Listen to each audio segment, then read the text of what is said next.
Today we will learn about database templates and DBCA. DBCA templates or database templates are XML files that contain information required to create a database.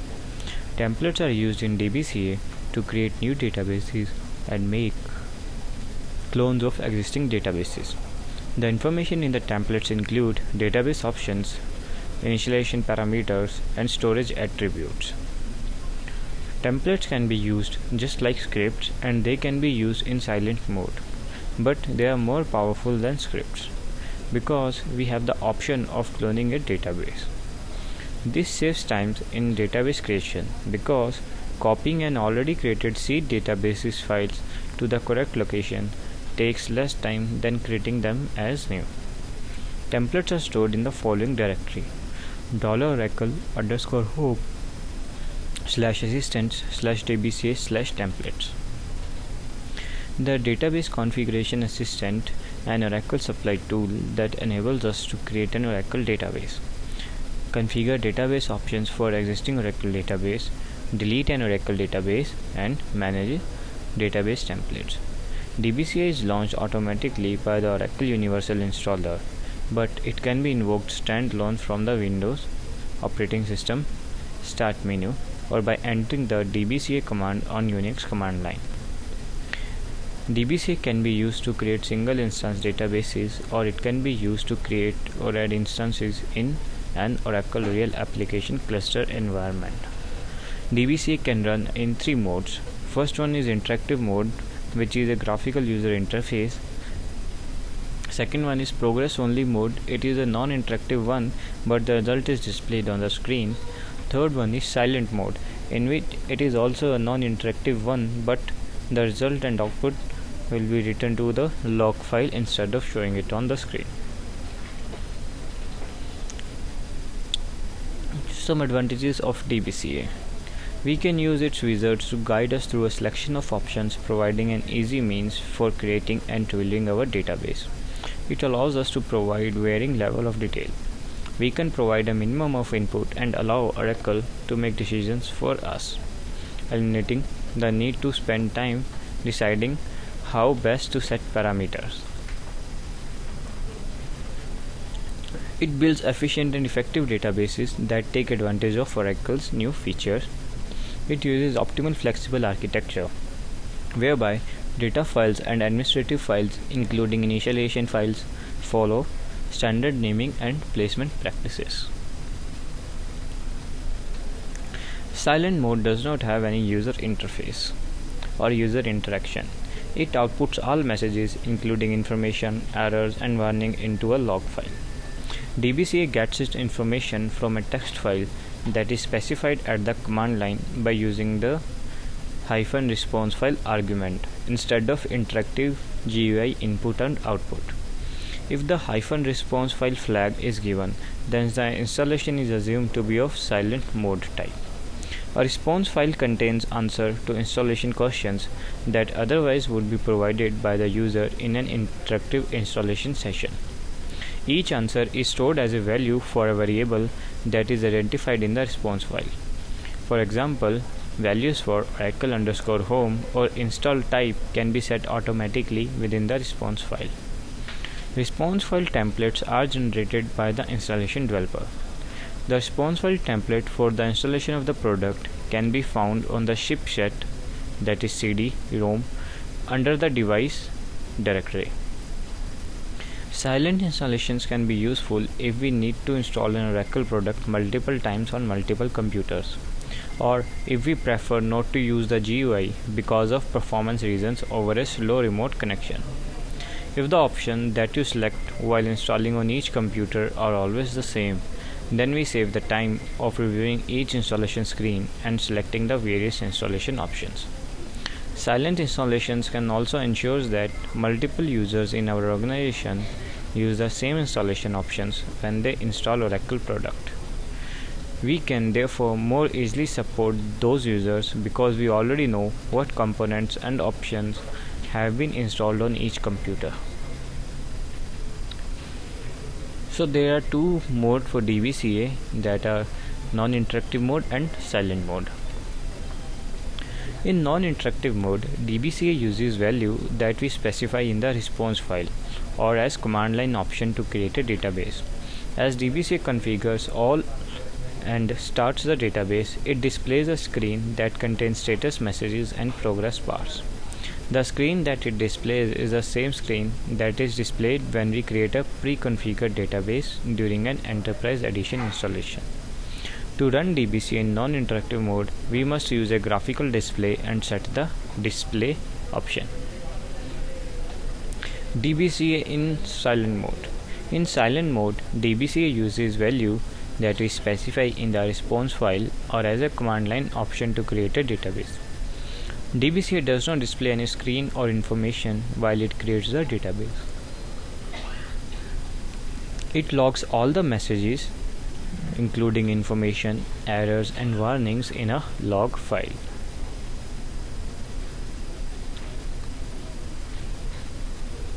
These are the steps for using DBCA in silent or non-interactive mode. The first step is copy the dbca.rsp response file on disk from the CD-ROM. Then we open this file with the help of any simple editor like VI or ED editor. We do the required changes in the file by following the instructions given in the file.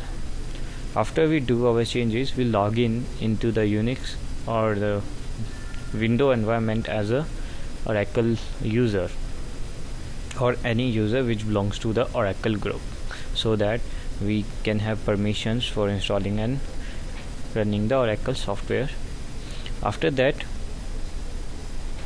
we issue DBCA command to run DBCA in silent or non-interactive mode. When we run DBCA command, then we specify the options like from which location response file has to be taken, whether we are using the templates or we are creating a new database, or we are deleting a template or deleting a database.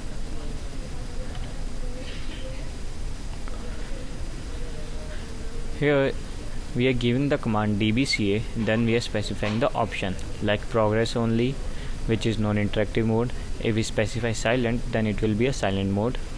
Or we need to clone the template, what are the data file, destination or path, and what is the location of response file.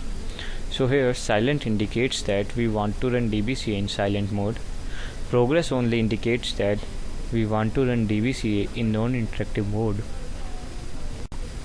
Clone template is required if we want to create one of the following pre-configured databases like general purpose database, transaction processing, or data warehousing.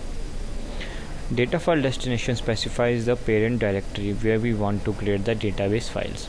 If we do not specify this option, then the parent directory for database file is the aura_root, that is aura data directory.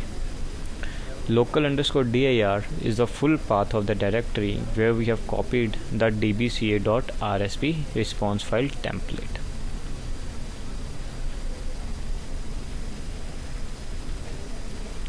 Some advantages of using templates. Templates are time saving. If we use a template, we do not have to define the database again and again. By creating a template containing our database setting, we can easily create a duplicate database without specifying parameters twice. We can quickly change database options from the template settings. Easy sharing. Templates can be copied from one machine to another without any problem and can be used on different machines. The templates can be categorized into two parts: seed templates and non-seed templates. Non-seed templates are appended with .dbt, that is database template extension. This doesn't come up with the default data files and is normally used to create a new database which is customized by the user. This is the most useful template, as here almost all the options for both databases and its files can be altered according to our own choice.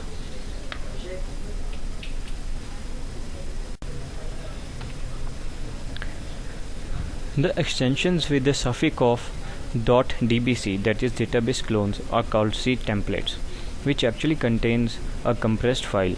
storing the information of the mandatory files required to create the database. There is normally a file available with .dfg extension which contains the file in compressed format.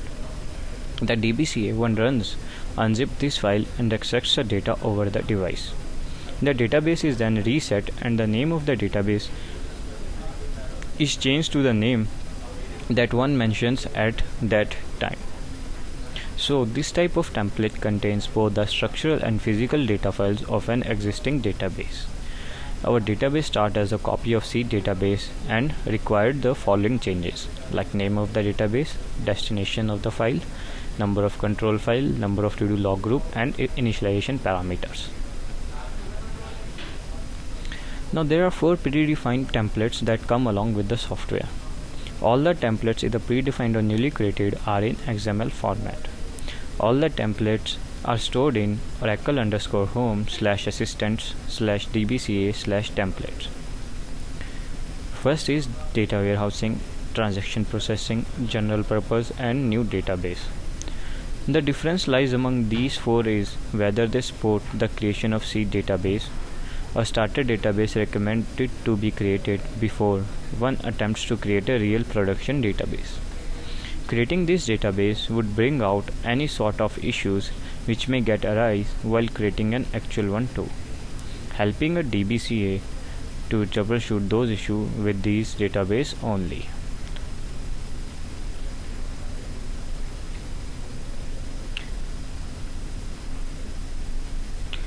So DBCA provides us with 3 options that enable us to modify existing template or to create our own custom templates.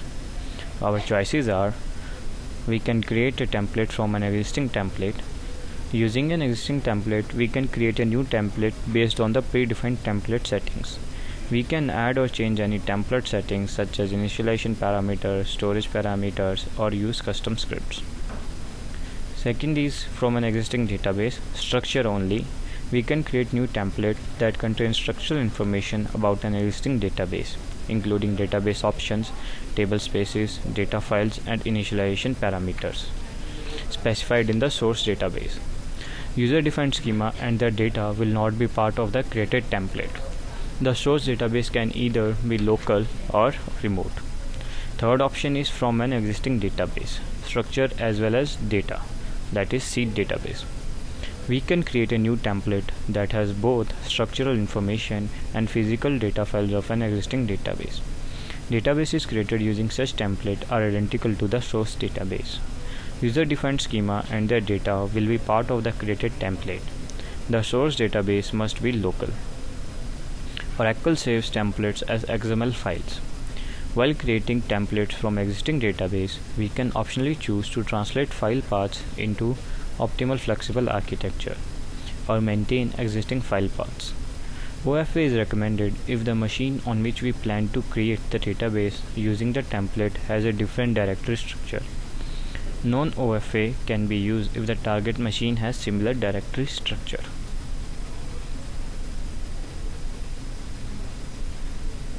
We can create a new template that contains structural information from an existing database, including database options, table spaces, data files, and initialization parameters.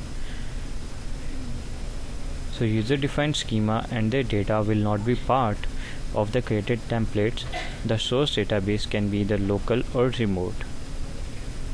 We can choose this option when we want the new database to be structurally similar to the source database but not contain the same data. Here we are using one seed database for creating a template which will be used for cloning purpose. The command is DBCA-silent-create database-template name as general_purpose.dbc.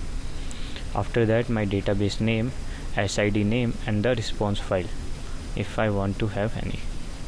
As here I am using predefined template, so there is no need of response files.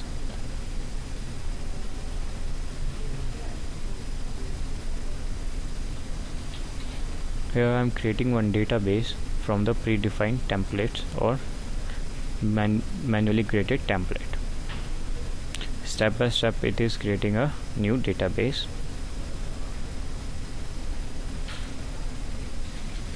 and here our database is created successfully. We can delete database or database templates in silent or non-interactive mode using DBCA. The command is dbca-silent-delete database, then the database name, and then the required authentication methods. In this way it will delete the database. This is all about the database template and DBCA. Thank you.